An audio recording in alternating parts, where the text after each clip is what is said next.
বন্ধ করতে চায়, কোরআনের আওয়াজকে থামায় দিতে চায়, এরাই হলো আসল জঙ্গি।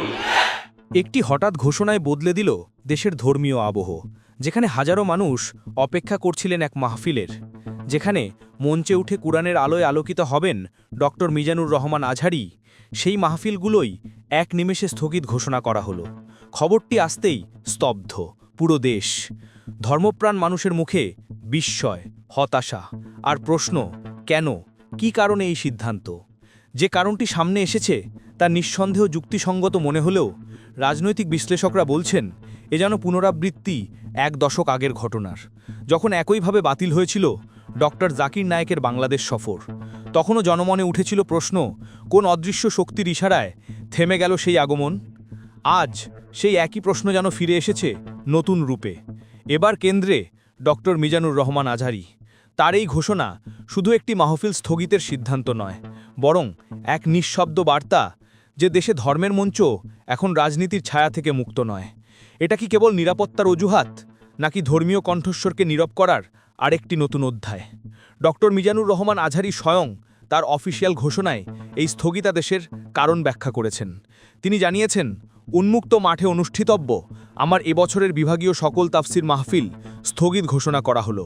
এই সিদ্ধান্তের পেছনের কারণ হিসাবে তিনি গত বছরের সফল আয়োজনগুলোর দিকে ইঙ্গিত করেছেন। আলহামদুলিল্লাহ, তিনি স্মৃতিচারণ করেছেন যে গত বছর দেশব্যাপী 8টি বিভাগে অনুষ্ঠিত তার তাফসিরুল কুরআন মাহফিলগুলো কতটা শান্তিপূর্ণ এবং উৎসবমুখর পরিবেশে সম্পন্ন হয়েছিল। পবিত্র কুরআনের প্রতি মানুষের দুর্বার আকর্ষণ ছিল চোখে পড়ার মতো, যার ফলে দূর দূরান্ত থেকে ছুটে আসা ধর্মপ্রাণ মানুষের উপচে পড়া ভিড় ছিল অভূতপূর্ব।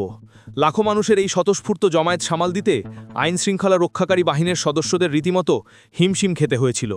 সেই সময় পরিস্থিতি নিয়ন্ত্রণে সেনাবাহিনী, পুলিশ সহ সংশ্লিষ্ট অন্যান্য বাহিনীর সমন্বয়ে গঠিত যৌথ বাহিনী মাঠ পর্যায়ে যে পেশাদারিত্বের পরিচয় দিয়েছিলেন তার প্রশংসা করে তিনি উল্লেখ করেছেন যে এটি সত্যিকারে অর্থেই প্রশংসার দাবিদার। এই অভিজ্ঞতা থেকেই তিনি বর্তমান পরিস্থিতিকে বিশ্লেষণ করার চেষ্টা করেছেন। কিন্তু এবার পরিস্থিতি ভিন্ন। মদের আড্ডাখানা বন্ধ না করে, জুয়া খেলা বন্ধ না করে এরা মাহফিল বন্ধ করে। আজহারি তার ঘোষণায় উল্লেখ করেছেন যে বর্তমানে সারা দেশে নির্বাচন কেন্দ্রিক একটি প্রবল আমেজ তৈরি হয়েছে। অন্তর্বর্তীকালীন সরকারের ভাষ্যমতে আগামী ফেব্রুয়ারিতে জাতীয় নির্বাচন অনুষ্ঠিত হওয়ার কথা রয়েছে। এই নির্বাচনকে তিনি জাতীয় জীবনের জন্য অত্যন্ত গুরুত্বপূর্ণ একটি বিষয় হিসেবে আখ্যায়িত করেছেন। ইতোমধ্যে দেশের প্রায় সকল রাজনৈতিক দল তাদের সভা, সমাবেশ ও প্রচারণা কর্মসূচি অত্যন্ত জোরসোরে শুরু করে দিয়েছে। ডিসেম্বর ও জানুয়ারি মাস জুড়ে তাদের মহাসমাবেশগুলি অনুষ্ঠিত হতে যাচ্ছে, যা দেশের রাজনৈতিক আবহকে আরও উত্তপ্ত করে তুলছে।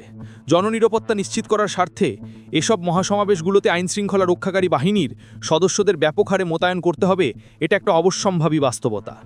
এমত অবস্থায় ডক্টর আজহারির পক্ষ থেকে নতুন করে কোনো বড় প্রোগ্রামের আয়োজন করা হলে তা আইনশৃঙ্খলা রক্ষাকারী বাহিনীর উপর একটি বাড়তি চাপ সৃষ্টি করতে পারে বলে তিনি আশঙ্কা প্রকাশ করেছেন। আর আইনশৃঙ্খলা রক্ষাকারী বাহিনীর সদস্যদের সহযোগিতা ছাড়া এক একটা তাফসির মাহফিলের বিশাল জনস্রোত সামাল দেওয়া কতটা মুশকিলের বিষয় হয়ে দাঁড়াবে সে সম্পর্কে তিনি সজাগ রয়েছেন। তিনি স্পষ্টতাই মনে করছেন যে জাতীয় স্বার্থে নির্বাচনের ঠিক মুমুক্ষু মুহূর্তে তাকে ঘিরে এ ধরনের বড় তাফসির প্রোগ্রাম আয়োজন করা যুক্তিযুক্ত হবে না। তাই সার্বিক পরিস্থিতি বিবেচনায় উন্মুক্ত মাঠে অনুষ্ঠিতব্য তার এবছরের বিভাগীয় সকল তাফসির মাহফিল স্থগিত রাখার সিদ্ধান্ত তিনি নিয়েছেন বলে জানান।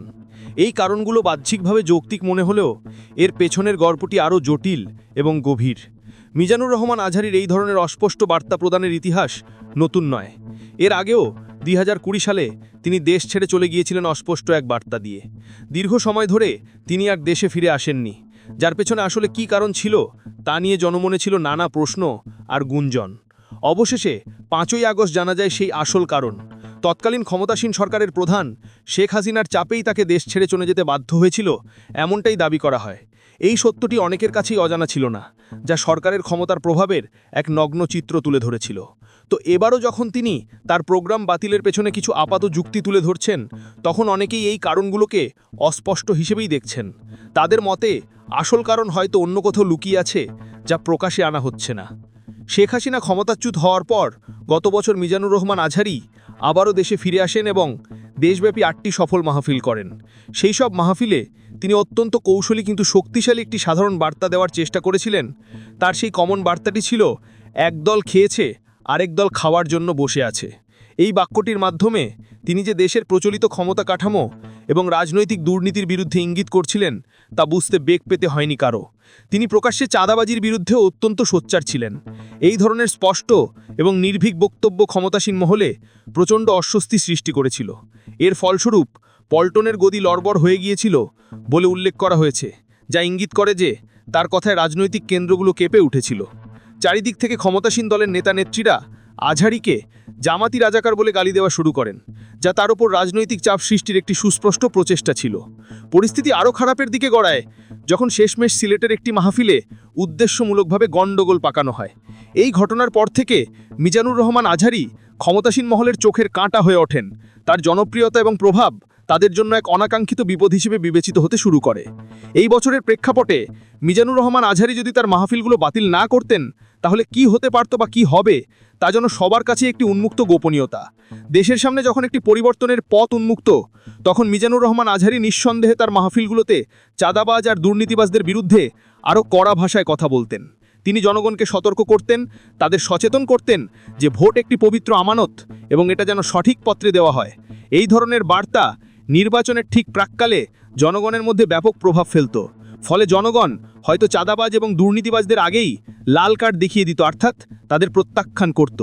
এই ভয়টি সম্ভবত একটি নির্দিষ্ট রাজনৈতিক দলের হাইকমান্ডকে আতঙ্কিত করেছে এবং এই আতঙ্কের কারণেই তারা মিজানুর রহমান আজহারির উপর তীব্র চাপ প্রয়োগ করেছে এবং তাকে তার প্রোগ্রামগুলো বাতিল করতে বাধ্য করেছে বলে ধারণা করা হচ্ছে। এই অদৃশ্য হস্তক্ষেপে ধর্মীয় স্বাধীনতার উপর রাজনৈতিক হস্তক্ষেপের এক অশনি সংকেত দেখছেন অনেকে।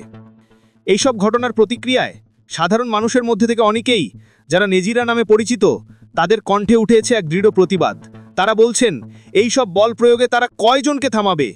এই প্রশ্নটি শুধু আজহারির ক্ষেত্রেই নয়, বরং সমাজের বৃহত্তর পরিসরে ভিন্নমত দমন প্রচেষ্টার বিরুদ্ধে এক সার্বজনীন ক্ষোভের প্রকাশ। তারা আরও দৃঢ়তার সাথে বলছেন, যা হবার তা তো হবেই, অর্থাৎ সময়ের প্রয়োজনে যে পরিবর্তন অবশ্যম্ভাবী তা কোনো দমনপীড়ন দিয়েই ঠেক্কে দেওয়া যাবে না। তাদের বিশ্বাস, এবার কোটি কোটি জনতা চাঁদাবাজদের বিপক্ষে, ন্যায় ইনসাফের পক্ষে সিল মারবে ইনশাল্লাহ। এই ঘোষণা শুধু একটি আশা নয়, বরং এক দৃঢ় প্রতিজ্ঞা, যা বিদ্যমান অন্যায় ও দুর্নীতির বিরুদ্ধে জনগণের সম্মিলিত প্রতিরোধের একটি চিত্র তুলে ধরে। তারা এতটাই আত্মবিশ্বাসী যে বলছেন, পারলে জায়গায়ও, অর্থাৎ যেখানে সম্ভব সেখানেই এর প্রতিফলন ঘটবে। এই প্রেক্ষাপটে সৌমেরুচ্চিত কলমিস্ট সোলাইমান মাসুম মিজানুর রহমান আজহারির এই সিদ্ধান্তের কঠোর সমালোচনা করেছেন। তিনি তার ক্ষোভ প্রকাশ করেছেন এবং এই সিদ্ধান্তের সঙ্গে ডক্টর দেলোয়ার হোসেন সাইদির মতো লেজেন্ডারি ইসলামী ব্যক্তিত্বের তুলনা করেছেন, যা আজহারির সিদ্ধান্তের দুর্বলতাকেই আরও স্পষ্ট করে তোলে। মাসুম লিখেছেন, ৮০ এবং ৯০-এর দশকে যখন শহীদ আল্লামা দেলোয়ার হোসেন সাইদির মাহফিলগুলো বন্ধ করার জন্য ১৪৪ ধারা ঘোষণা করা হতো, তখনও তার মাহফিল বন্ধ করা যায়নি। সেই সময় অনেক মাহফিলেই আল্লামা সাইদি যখন তাফসির পেশ করতেন, তখন একপাশে মুহুর্মুহু গুলি চলত এবং ককটেল আক্রমণ করা হতো। এমন ভয়াবহ পরিস্থিতিতেও আল্লামা সাইদি তার বক্তব্য এক মুহূর্তের জন্য বন্ধ করেননি, বরং তিনি তখন আরও বলিষ্ঠ কণ্ঠে হুঙ্কার ছেড়েছেন, যা তার অদম্য সাহস এবং আপোষহীন মনোভাবের প্রমাণ। আল্লামা সাইদি তার গ্রেপ্তার হওয়ার আগ পর্যন্ত নিজ হাতে কোনো মাহফিলের শিডিউল বাতিল করেননি, যা তার দৃঢ় সংকল্পের এক প্রকৃষ্ট উদাহরণ। আল্লামা দেলোয়ার হোসেন সাইদি সর্বশেষ জামায়াতে ইসলামীর নায়েবে আমির ছিলেন। যখন গোটা দেশে নির্বাচনে জামায়াত ভালো কিছু করতে পারেনি, তখনও তিনি নিজ জনপদে, যা হিন্দু অধ্যুষিত এলাকা হিসেবে পরিচিত, সেখান থেকে দাড়িপাল্লা প্রতীকে সংসদ সদস্য নির্বাচিত হয়েছিলেন। তিনি কখনো তার রাজনৈতিক পরিচয় গোপন করেননি, বরং জামায়াতের পথ এবং পদবি নিয়েই তাফসির পেশ করতেন। কিন্তু তারপরও জনতা মন্ত্রমুগ্ধের মতো তার কথা শুনত। এই স্পষ্টবাদী এবং আপোষহীন মনোভাব বরং আল্লামা সাইদির গ্রহণযোগ্যতাকে সর্বমহলে আরও বেশি জনপ্রিয় করে তুলেছিল। তার দৃঢ় অবস্থান ধর্মপ্রাণ মানুষের কাছে তাকে এক নির্ভরযোগ্য নেতা হিসেবে প্রতিষ্ঠিত করেছিল। মিজানুর রহমান আজহারিকে উদ্দেশ্য করে সোলাইমান মাসুম অত্যন্ত কঠোর ভাষায় বলেন, ঠুনক অজুহাত সামনে এনে জানি না আপনি কার বা কাদের পরামর্শে এই সিদ্ধান্ত নিয়েছেন। এই উক্তিটি ইঙ্গিত করে যে আজহারি দেওয়া কারণগুলো মাসুমের কাছে যথেষ্ট বিশ্বাসযোগ্য বলে মনে হয়নি এবং এর পেছনে কোনো অদৃশ্য শক্তি বা পরামর্শদাতার হাত রয়েছে বলে তিনি সন্দেহ করছেন।